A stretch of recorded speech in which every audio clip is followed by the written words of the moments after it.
I think like some dynasties got a little inbreedy. No, they all did. They all did. Yeah. They all got a little inbreedy. Well, and you're going to know why, because we're going to get into gods, bitch. Ooh, yeah, I'm super excited about this. We're going on an Egyptian adventure. All right, so we're going to make her do this the right way. No! Hey, everybody. Welcome back. I'm Shanna. This is my amazing co-host, Cecilia. Hello, hello. And we are back at History's Uncharted.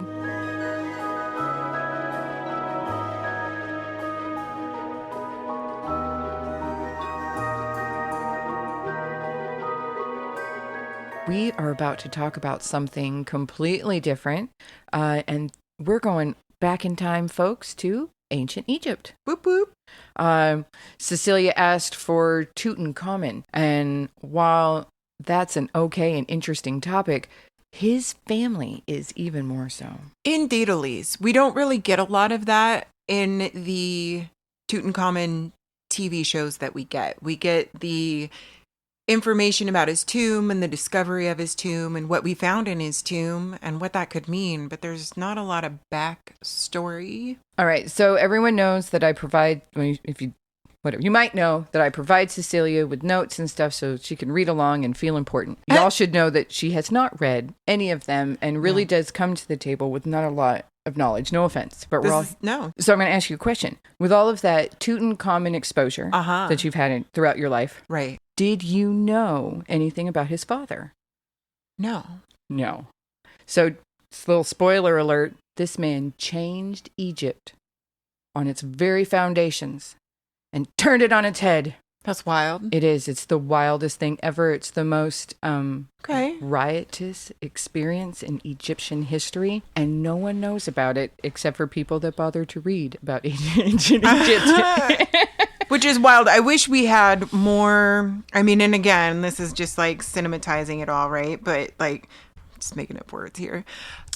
It's cool. But even then, we don't really get a lot of these stories in cinema outside of like The Mummy. That was like the one real Can good you franchise. Name any Egyptian pharaohs? Hatshepsut. I know Hatshepsut, obviously, because we had an episode on her, so go back, check out an earlier episode of ours. For real. It's really cool. I mean, I could always look at my notes and come up with some. Well, I mean, Cleopatra, right? Cleopatra, yes. Okay, Tutankhamun. What about Ramses? Everyone has heard of Ramses the Great. Now that you're saying them, yes, I've heard these names, but that's about it, right? I would say, yeah. There's some other ones. There was, I can't, no, that's Hatshepsut. There's Nefertiti. You guys might have known her, at least have heard of her. Okay. I might have in a movie, which leads me to believe that maybe this is not a real. In the movie, you referenced happens. The Mummy, right? So you probably know the name Anck-su-namun, right? Yeah, real people. Not that character, no. Okay, it's a name. Just like the naughty guy, he was actually named after a real architect and medicine person because it's all the same. You right. You read the crow's bones and give a prophecy, and yes. then you are religion and medicine and statesman all together. A crazy fictional background, for this fabulous movie. But like I said, like sometimes with these movies, you don't even know if these are based on real characters or not. They're just really pulling names to you, names of things like the Book of the Dead, things like that. They're just pulling things out and using them to their Hollywood awesomeness. For reals. Everyone's real biased on... I'm one of the most biased people on Cleopatra. I'm definitely doing a series on her. I'm sorry. She's the best. She really is. Yeah. She's a fun story. Yeah, I think like we all know it. It's kind of like Joan vibes, but it's a lot of fun to just sit and... And her story, like Joan's, is told by people that hate her. 100%. Oh my gosh. All of the people that told anything that we know at all about her are by people that absolutely hate her. So it's like we have to pick the truth out of their words and their soapbox and their biasness and their agendas. So absolutely. It's always fun to do that. And I'm a huge Cleopatra fan. That would be a really fun It is. We touch on Julius Caesar a little bit later in another series, but I purposely don't mention Cleopatra. So we're all about bad chicks in history. We're going to put a little bit of focus on that as we move forward. Cool things and badass women. For reals. She's fabulous. There's a couple badass women in this tale in front of us. That's what I'm really excited about, but also just understanding how deep are we going? Are we doing a nice wide swath? Are we doing like a couple 100 years, 100 years? Are we doing... Okay, so you wanted Tutankhamun, and then I can't do just that boy. He's like that's 19 years. Correct. His father is fascinating. History. We're doing family. But the more I just keep going down my rabbit holes, because this is the New Kingdom, which is also the time period of Hatshepsut. We are going to talk about the great-great-grandson of Tutmos III, Hatshepsut's wanker stepson. No.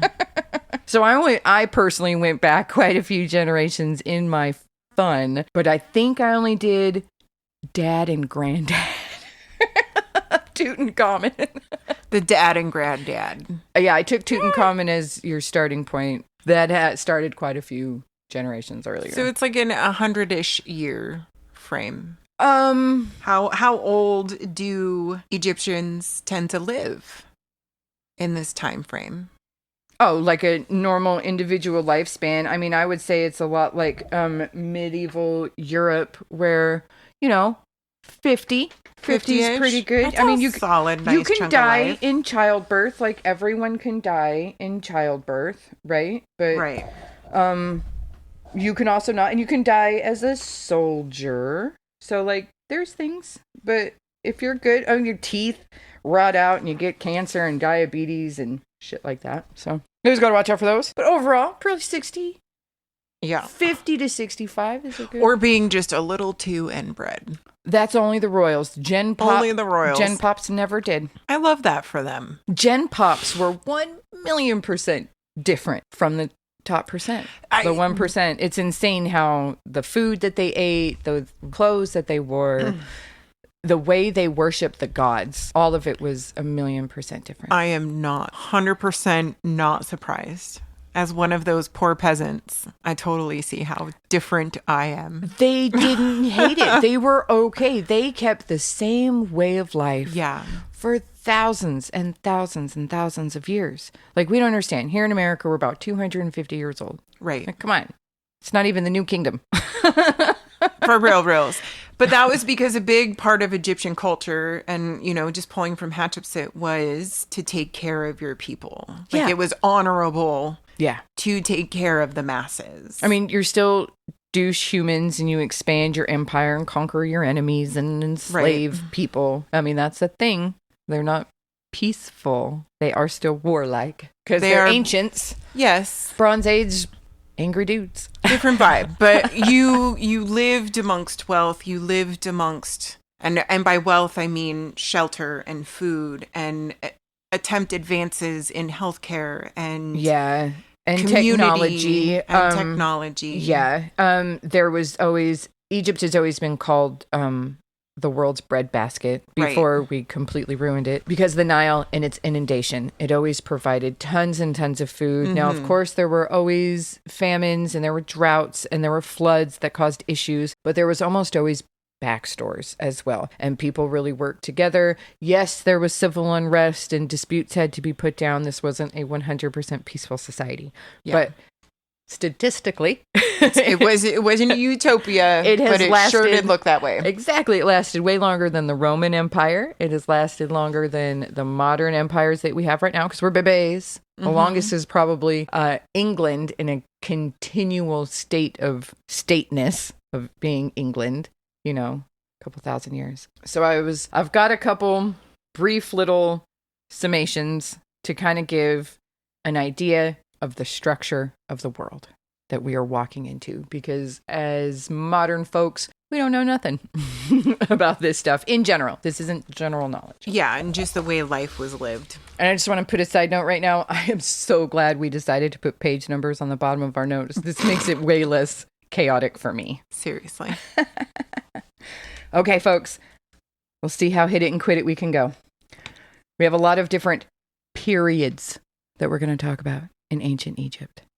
We are going all the way back to 5,500 BCE. This is before the Common Era, which is like year 0 with Augustus.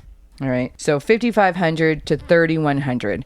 Ancient Egypt is a bunch of small tribes that are beginning to act collectively, and they have created hieroglyphs. Mm-hmm. Let's think about this. Cleopatra was still using hieroglyphs thousands of years later. So their first writing was created at the beginning. They've used it through the whole time. Just want to throw that out there. They're amazing people. Then we have the dynastic period. This is 3150 to 2686 BCE. This is when Upper Egypt and Lower Egypt unite. All right. Then we have the Old Kingdom, 2686 to 2181. This is what's known as the Pyramid period. My brain stopped there. The Pyramid period. Pyramid period. And this is where all of the huge, great pyramids that you are familiar with were created. Okay, just a fun fact that Cleopatra is closer in time to us than she is to the pyramids. That's wild to me. This is a long... They are ancient to her. They are ancient to her, yes. That is the freaking coolest to me. Okay. All right. So that's the Old Kingdom where the pyramids are put up. So now we hit 2181, and this is the first intermittent period. Mm-hmm. Now, they consider intermittent periods where their general administration is disturbed intermittently. That's fun. This is literally how they have classified their time. Okay. At this point, administration could no longer support such a large period of land and people, chunk of land and people. So they had food shortages, political disputes, famines, small-scale civil wars. So they literally had, it was 2181 to 2055, and then the Theban side, people from Thebes, conquered all of the other small tribes and reunited them once again. Aww. Now we're in the Middle Kingdom, all right? Also known as the reunification. This is where they just deal with a bunch of politics and reuniting in the Middle Kingdom. But then, in 1674, that's 1,674 years before the Common Era, we are 2025. So that is 3,000 lot of math years ago. Wow. That's a lot of math. We're back in history, folks. We are. We're talking over 3,000 years ago. We're not even to the period of time that we're about to talk about. This is when the second intermediate period. These are these jerks. They're called the Hyksos. They're a foreign people. They come in. They conquer the Egyptians. They have the nerve to make them into vassal states. And the Egyptians are subservient for the second intermittent period. But then, if you remember, Hatshepsut's grandpa went and kicked butt. Yeah. Kicked the Hyksos out and established the new kingdom in 1549 BCE. This is the most prosperous time in ancient Egypt. A lot of money, a lot of wealth, a lot of very popular pharaohs, and the period that we're going to talk about. Mm-hmm. Yes. Cookie time. The bread basket time. Sorry, cookies. We're literally the bread basket from the dynastic period. We are always lucrative. Yeah. We always making good, yummy grapes and figs and breads and fruits and veggies and grapes. And I already said that because there's wine and there's honey mead. And cookies? There's cookies. There's jams. There's unguents. There's medicine. There's hair care products. There's birth control. Like, this is an established, wonderful society. Unfortunately, those Assyrians, I keep threatening to do an episode about them. I'm telling you, they're just so fun. We're going to have to talk about the Assyrians. They're so violent. Them and the Cushites come and they kick out the Egyptians from their own land for a period of time. Then we have the late period. They go back and forth with the Persians. And if we remember, Alexander the Great conquered Persia, conquered Egypt, and installed after his death his friend Ptolemy. And Ptolemy had the Ptolemaic period, which is where Cleopatra comes in, where she is the last pharaoh of the ancient Egyptian world. And that leads to 30 BCE. We're not even to the Common Era yet. And Egypt is done. 5,000 years. 5,500. That is wild. That is your quick hit it and quit it. So there were periods of time in which they were occupied. Yes. Or kicked out and purged from their own land. I mean, they were never like forcibly removed. It's just the leaders were forced to pay taxes and stuff. The Egyptian people, life didn't really change too much. So we are going back to the New Kingdom. Yay. After Hatshepsut, after we have kicked out the Hyksos, we are at the richest top of our game here. So there's a lot of faith from the people, a lot of structured religion, like everything's real established and everything's real good. We haven't really encountered any craziness. Not only that, but our last experience was an incredibly violent, crazy one. So we're even more like excited to be into this beautiful golden era. Yeah. I've noticed it, historically speaking, when that happens to a culture, they tend to really like show up with jazz hands. You do. After that. You do. It's because you're like, we can make this a better place, a different place. You're very idealized, but then you get a few generations in, and what do you get? You get nepotism. Yeah. You get repeat leaders. You get dynastic and monarch, where they're just born rich. They're told they could rule. They told that they're better from birth, and now they are just subjugating everyone. Feels so familiar. Yeah. I know, I always say if you want to understand something, you have to go back super, super far. So while she said that she wanted to talk about Tutankhamun, I feel like his dad was way more interesting. So we're going to talk about Amenhotep the Fourth. Amenhotep the Fourth. Yes, Amenhotep the Fourth. All right, so he was born 1363. He died 1361. He was 29 years old. He ruled for about 17 years, which is it's a good chunk. 20 years. That's a good chunk for a dude. Okay. So we are talking about Amenhotep the Fourth. Here we go. I'm sorry I have to go back so many generations. Dad was the son of Thutmose the Fourth and a lesser wife. Okay, I'm so sorry. Kings were allowed to have the great royal wife, and then they had as many lesser wives as they fucking wanted. And they had concubines, as many as they wanted. And then when they had male issues, it depended on the social status of the mother that would almost determine like the line in order of succession. So the great royal wife's son is more important than the first wife's son, a lesser wife. She's a lesser wife. Okay. Sometimes you have lesser wives that are just political alliances with other countries. Like they'll marry their daughters to sign an agreement of peace. Okay, yeah. So these aren't women that you might even talk to on a regular basis, but they are your wives. Whether you mate with them or not, they are in a political alliance. They could live in a palace in some other city. You know what I mean? Right. Okay. And you only visit them every once in a while, if you do. If you do. Okay. So his mom was the lesser wife. This automatically puts him into a lower situation. Okay. Okay. She's probably from foreign lands.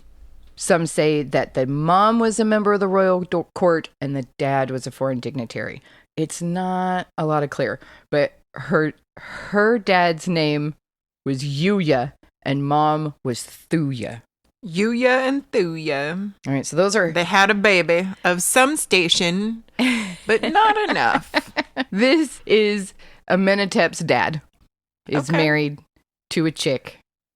He was the son of a... I know. It's a lot. I'm sorry. It is. It's a lot. It's cool. But okay.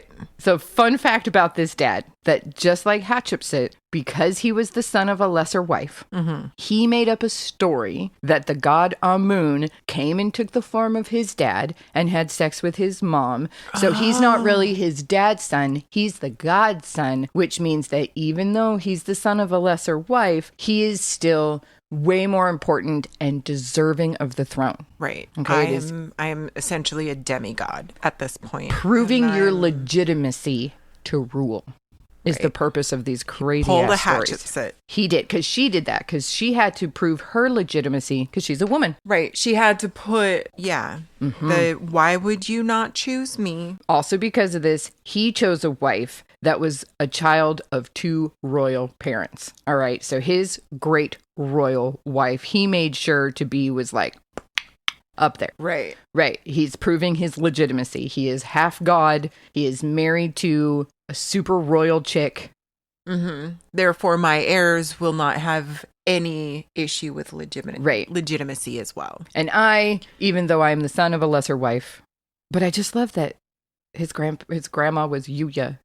Grandpa was Yuya, and grandma was Thuya. I just thought those names above, so like the stepmommy that was above his mommy. What was her? Did she? Those have are rivals. Oh, his siblings through other people. Yeah, I couldn't go down so many familial rabbit holes. It makes sense that he would have to do this story, but like, I don't know. No one else was contesting the throne. Nobody else was He contesting. was just establishing himself because Amenhotep's dad is kind of a dude's dude. Right. He's a dude's dude. And Amenhotep isn't. And Amenhotep is Thutmose' dad, in case anyone was really actually trying to keep up. I'm trying. I know. She even has the notes in front of her, and it's still a lot. We're struggling here, girls. Okay. So, Amenhotep III, which is his dad, marries a chick named Tai. She was super royal parentage. Okay. Right? So we're essentially saying that the lineage of this guy is, people have said, demigod in their ancestry. Yeah. His dad. And super well-connected brides. Yes. Are a part of this lineage, is what we're pointing out. His grandma wasn't. Right. It's shameful. She was just a lesser wife, which means she was probably a foreign princess. Okay. Disgusting. But not Egyptian. How terrible. But you're also not Egyptian. But not, yeah. Oh, she could have been Egyptian and just super lesser. Could have been a concubine. Who knows? It is. Yeah. What it is. I mean, we could probably go down those rabbit holes. Some people know. All right. Amenhotep III marries Tai. She's about 14. He's about 17. Mm-hmm. So they're young. They're 2 kids about to rule the country. They have 7 children together. Wow. I know. Nice job. One of them is called the Crown Prince Thutmose. Again, that is for the great-great-grandson of Thutmose III, Hatshepsut's wanker stepson. I like to remind everyone of that. And then Amenhotep IV, which is who we're trying to tell this story about. He is the baby. And then he's got a bunch of daughters. He has Sitamun, Hententaneb, Iset, Nebata, and Bekataten. Wowza. I know. Egyptian names are fun, and I'm sure I said those wrong, but we're going to go with it. It's cool. Yeah. It's cool. All right, so dad is a dude's dude. He's got 7 kids. Mm-hmm. Royal wife. And then to make himself even more awesome, because we have to show everyone how awesome we are, he likes to collect important wives. And these are often, like I said, foreign princesses. Well, listen, if you are collecting all of the important wives, then none of your rivals can collect them. Just saying. He is making political alliances. Yeah. So his native Egyptian wife is Tai. So he has 2 foreign princes, a whole bunch. 2 are from Mitanni. A couple are from Babylon. 1 is from Syria, and 1 is from Arzawa. Some of those are still places, some are not. Mm-hmm. So he would then also refuse to marry any of his daughters to any foreign dignitaries because that's improper, and Egyptian women do not get sold to lessers. Egyptian women are only allowed to marry Egyptian men. Royals. It's a little elitist, not uncommon amongst royals. Also, he's part god. He's part god. Yeah. Which and means he's Pharaoh. His little babies, his little baby daughters are part god. Are part god. Yeah. They're mine. They don't get sold off to lesser folks. All right. Well, that's kind of interesting. And then, to add to his collection of wives, in the last decade of his reign, he married at least 2 of his own daughters. See, I felt that coming. If I'm being honest, I felt that coming. Okay. He married Sitamun and Iset. Ew. Yeah. Amenhotep III, his dad, like I said, he's a dude's dude. He's a lad. He's a fine sportsman. Okay. He is a lover of outdoor life. Apparently, he was a great statesman and diplomat. He is known to have killed either 102 or 110 lions in the first 10 years of his reign. So he likes to murder cats.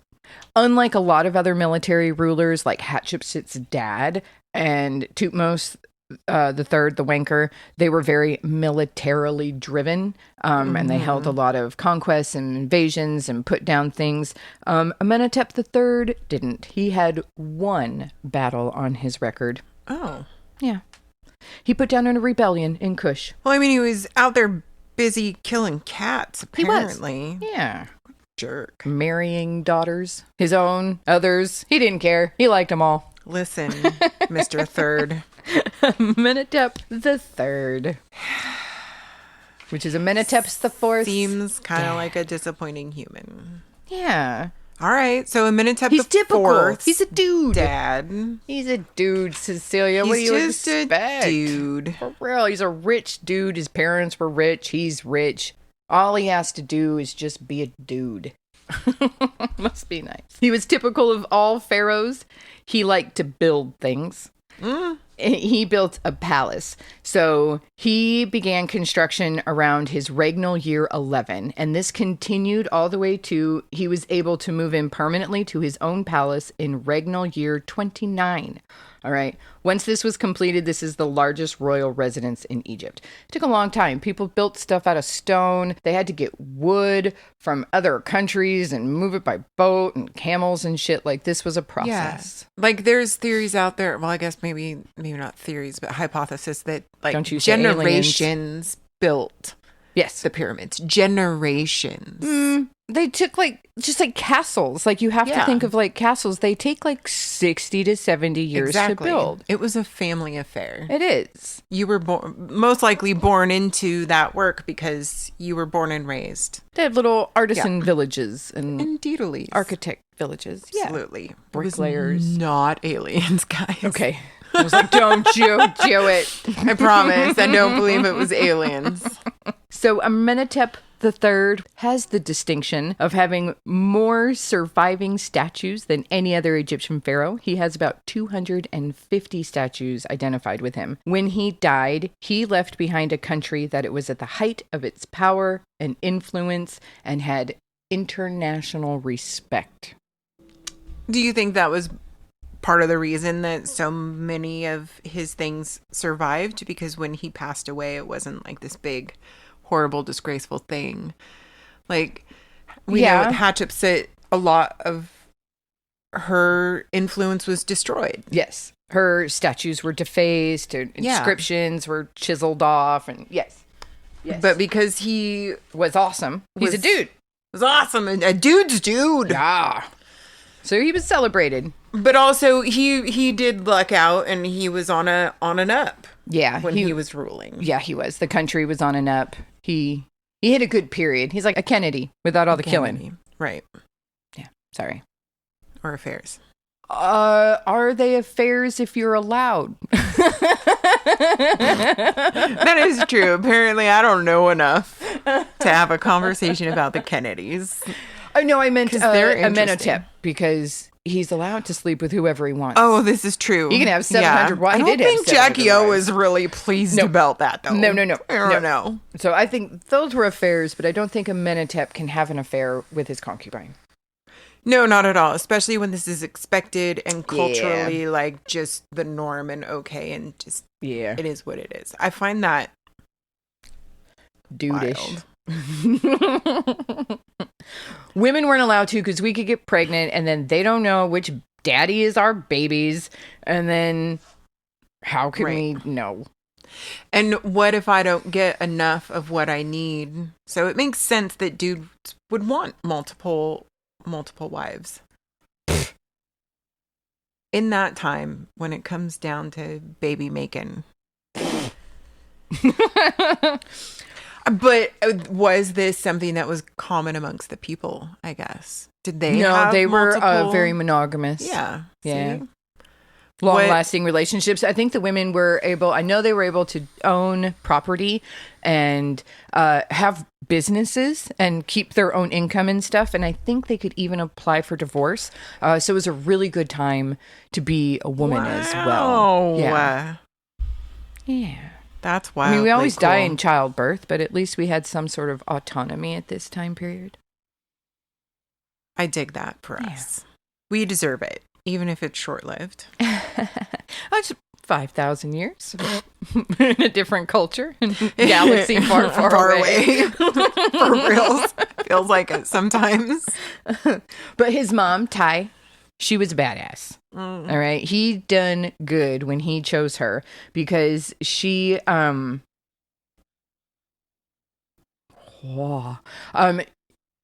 she was participating a lot in the daily rule. She was allowed to talk to all these foreign dignitaries. In fact, after a while, a bunch of foreign leaders were happy to deal with her and not him. So she was respected on a foreign level and a political level. Very nice. Yes. She's on all sorts of like temple reliefs and statuaries and tombs and stelas and jewelry and all kinds of stuff. So, right. She was super intelligent. So, and this is dad and his mom. Yes, dad and mom. Amenhotep III and Ty. She's a badass. He's a dude's dude. This is Tutmosis, right? Grandparents. I'm following along. Grandparents. I'm sorry. So this is Tutmosis the fourth's. Oh, and we're actually Tutankhamun. It's Tutankhamun's grandparents. Tutankhamun. Tutmos is the wanker stepson. Oh, that's right. Or the crown prince Tutmos, which is their son. Tutankhamun's grandparents. Yeah, I know. I'm sorry. I only went back a few generations. A few? This right here is the few. We visited some other people before we got here. I know. I'm sorry. It's cool. I love it so much. It's so fun to talk about. She's keeping it straight under her hat, and that's what really matters, guys. Just hold her hand and carry on, okay? All right. Okay, so Ty, super badass chick, is technically one of the first Egyptian queens to have her name on official documents. And you go, but wait, Shanna, she's after Hatshepsut. Right. Isn't she technically one of the first queens to have official documents? No. Because Hatshepsut was fucking king. Yeah, she was. Yeah, she was a king. They made new language for Hatshepsut. She made. Yeah, she did. A new language for herself. We're going to do new words. So this is really cool. Yes. Amenhotep IV had very established parents. They were rich, they were intelligent, they were diplomatic, they were charismatic. They were ideal leaders. Right. And paving the way for women to be something. I mean, it's not that they weren't taken care of in this society, but we finally start to recognize them in a royal capacity. Sometimes, yeah. Yeah. That Hatshepsut has... Women are always allowed to be regents until the men become of age. So we always have this interesting role where we're super important. We're the only ones that can create the kings. Yes. We're the only ones that can raise the kings. Yeah. And we're the only ones that can marry the kings. Mm-hmm. But we are not worthy of rule. So it's always just this interesting thing that the mother has, the wife has, the roles that we have. But the Thai... She's a badass. Yeah, like on the dovetails of Hatshepsut, who's planted these seeds in women, Totes. Has come out, in this capacity next to her husband. So it's really interesting because she's heard about Hatshepsut because this is your history, and it's really only a couple generations back from where you are. But Hatshepsut was also stricken from the records by her stepson, so was learning about her heretical. Or was she talked about in a positive light? Because she was stripped from the king's list. I would say amongst women, amongst progressive thinkers, amongst the general people of the land, I feel like she was seen in such a positive, significant way by some. Yeah, that message would her continue. People. that the tale of Hatshepsut obviously like carried on through the generations. We know about her for a reason, because people didn't shut up about her. And I think that's kind of important, that she was. So here's a fun fact. So when that dickhead Augustus murdered Cleopatra, he refused to let Egypt have its own autonomy anymore, and implanted Roman governors and rotated them through so no one would have the power of the breadbasket. They were eventually taken over by the Muslims and the Turks when they stayed Muslim until, they're Muslim today. Yeah. They stopped their own heritage almost on the day that Cleopatra died. So by the time Napoleon went to conquer Egypt, no one knew how to read hieroglyphs. No one knew what these pyramids were for.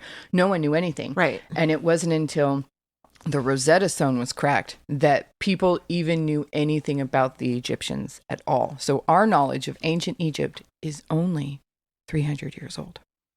And it's from the French.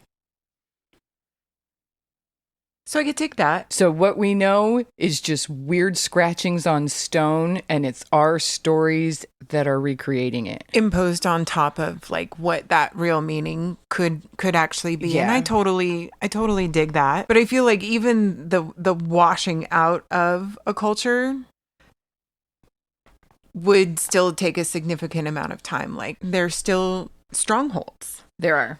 And is it culturally different for them? Yeah, because the world that they live in is super different. It's so different. But I still feel like Hatshepsut would have carried on to 200 plus years. I feel like there would have... Do you think Cleopatra would have studied her in class? I just want to know what they learned in school. Because royal Europeans learned how to do needlepoint. And how to play the petit four, and how to sing, and how to read the Bible. Fair. So well, they may not know Hatshepsut as the household name, right? But they still understand the concept of what it is that they deserve. That they do deserve to have. Do we? Because I don't think we have it now. Well, I mean, obviously, Ty, she fought for it. I feel like I'm going to say Ty did. She's a couple. I feel like she's a badass chick. Yes. Absolutely. So while like with the suffragettes, I may not know the names, I still understand the concept movement of it. Yeah. I still understand the movement behind it. And while her name may be stricken from record, right, there's still going to be like this glimmer of, oh, I know that. I know that because someone out there said, I've got to say this loud enough for the entire world. Because we can rule really well. Yeah. Really well. Go Hatshepsut. And go Ty. Yeah. She's badass. I'm excited to learn more about her. Do we learn more about Ty? Not really. She's a very secondary character. Because she's just a grandma, right? She's just a grandma, but had a badass grandma. Tutankhamun sure did. Yeah. And Tutankhamun knew his grandma for a small period of time. She probably died when he was a very young child. Right. Okay, so Amenhotep III, the dude's dude, and Ty. Mm-hmm. They had 7 kids, if we remember. One of them is Amenhotep IV, and one of them was the Crown Prince Thutmose, right? We heard his name. Hopefully the collective is nodding. Mm-hmm. So the Crown Prince Thutmose was the firstborn, so he was the one that was supposed to succeed Amenhotep III. Right. However, he died at a young age. He wasn't murdered. There was no treachery, anything like that. Something happened. He got sick. He was probably in his teens when he died. Let's see. So Amenhotep III was in his 30th year, and Amenhotep IV is now up for the throne. He is going to be next, and he was about 10 when this happened. And this is Tutankhamun's daddy. Yep, Amenhotep IV. So the Crown Prince Thutmose, firstborn, he dies. He's about a teenager when he does. Mm-hmm. So Amenhotep IV now has to take the throne. There is literally 2 things known about Crown Prince Thutmose. One is that he used to work as a high priest in the Ptah temple, which is a god for craftsmen and architects. Okay. Oh, hold on. Hey, Chewy. Don't die. Okay. So he was a high priest in the Ta Temple, and he has a sarcophagus for his favorite cat. Oh. It was discovered with all of the mortuary findings, and his cat name was Ta Mew. Ta Mew. And I got you a little picture of him right there. That's his little sarcophagus. No. And it has an Egyptian drawing of a kitty. Oh my God, guys. I'm crinkling the paper for effect. What a cute kitty. Yeah, those are the two things we know about Tootmos the dead. That is one of the most Isn't he cute? beautiful things ever. Tootmos, you're all right in my eyes. Yeah. You had your kitty carved out. He did. His very kitty died own before him. limestone sarcophagus. God, imagine how much that cost. Ta meow. Mew. Mew. Ta Mew. I always went like, mew. Ta mew. Meow. Ta mew. Well, ta ta ta. Or See, isn't that fun? Right? I get it. It's adorable. So they think that Amenhotep IV took over for the crown prince Tootmos as a high priest in the Ta Temple, which is going to come in later. All right. Okay. Remember, he may have, there's not even definitive proof. It's the super fun thing about ancient Egypt is everything is may have, possibly, perhaps. Because who fucking knows? we think the hieroglyph says that. Right. And Okay. they wrote this down, but who wrote it? What was their agenda? Was this the truth? You know, you just really never know. So We all know what happened to Hatshepsut. Exactly. Okay, get it. Yeah. And poor Joan. Oh, Like, we still doing it. yeah, we are.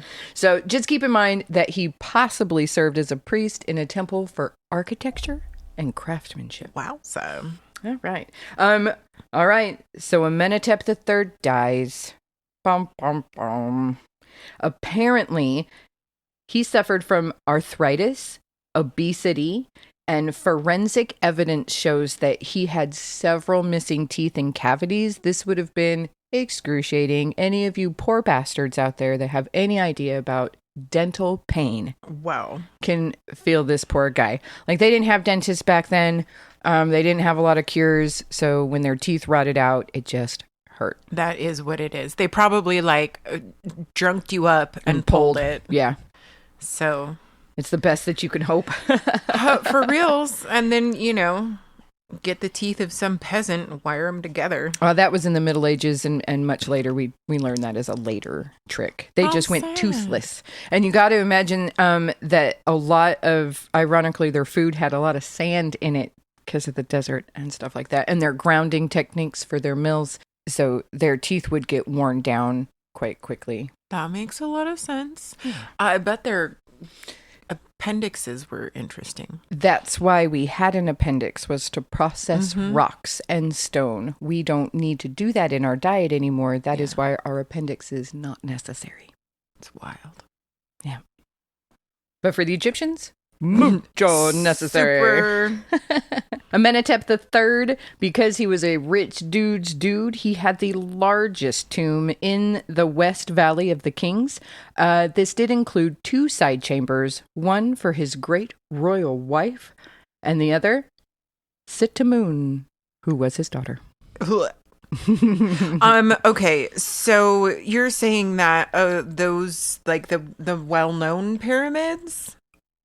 No, this is the Valley of the Kings. So the Valley of the pyramids were Kings. only built in the Old Kingdom. By Okay. the New Kingdom, the Middle Kingdom, they were burying in the Valley of the Kings. And then it's a huge valley away from everything, deeper into the desert. And then there's the Valley of the Queens. And they built into the mountainside and into the rock Okay, walls cool. to build tombs. That's where Hatshepsut is as well. I guess that wasn't something that I made an obvious connection to. They haven't had Yeah. pyramid building in like 1,500 years. Totally. Only about 4 people built pyramids. Because if you think about how many rulers ancient Egypt has had, it's had like 130 or something like that. I mean, there wouldn't be any room for any pyramids. There would be nothing but pyramids. and frankly, your grandpappy had to plan for your birth in the future. Right. It took years. That's like everyone getting a castle. Done, right? Yeah. Exactly. And then you got to seal them up and set all these booby traps, so you couldn't even put multiple generations in the tomb. Right. But there were times like Hatshepsut, she moved her dad around and upgraded his tomb, stuff like that. And then when Thutmose III became pharaoh, he reburied dad again and like took Hatshepsut's name off of everything and put his own over. Like, they get real weird about it. That is super wild. Yeah. So, fun fact, Ramses died. When Ramses died in the year 1077 BCE, Amenhotep III's body was moved along with many others to keep it safe from grave robbers. And it actually was discovered in Ramses' tomb in 1898. That is fucking wild. Ramses was tired of all of his ancestors' tombs getting messed with by grave robbers, so he took a bunch of the surviving mummies and stuff like that, and they rebandaged them and they reburied them and put them in new sarcophagi, and then they relaid them with new spells and enchantments and pitchers of beer and shit like that, and gave them all reburials together. That's really warm and fuzzy. It was, considering he liked to murder people. Maybe that was his way of making amends. That's fair. That's crazy. When Amenhotep III died, Egypt had no way of knowing that their very way of life and religion and their beliefs would be rocked to the core. No. Bum, bum, bum. And that is where we are going to end episode 1. Woo! And just in case any of you are following at home that like to track our page trackage, we have completed number 2. It's pretty impressive, actually. I will agree, considering a solid 20 minutes of this episode wasn't even written down. Feel a little tricked. Okay, I want you to know that if you turn to page 3, that is my timeline, which looked weird when I thought about it today. This is fair. Mm-hmm. This is your summation. It was good. It's just, I want people to know that we have no concept. We have no way to wrap around. We think the Middle Ages in the 1500s was a million years ago, and these were different humans. Like, they're like a stone's throw away from us in the lake of time. The lake of time. Super deep, Shannon. I'm sorry. I love this stuff, I'm here for it. In the lake, that... We are but a ripple. We are but a ripple. I love you so much. And I hope that you guys enjoyed this episode. And trust me, I promise we are going to get to the main topic of what I wanted to say at some point in our future. Right. I can at least guarantee that. And I'm going to blow your mind. At some point in our future, folks, I'm going to blow all your minds. I'm very excited about that. Yeah. Me too. I dig it. I think the Egyptians had a really fun way of acknowledging and celebrating life. I agree. Yeah. It was very holistic, and it was very family and community and circular. Yeah. And it involved animals. And I'll always love that. It's going to be fun. Hopefully you guys stick around to enjoy the entire series, because we're excited to tell it to you. And for now, this is us saying goodbye. Okay, bye.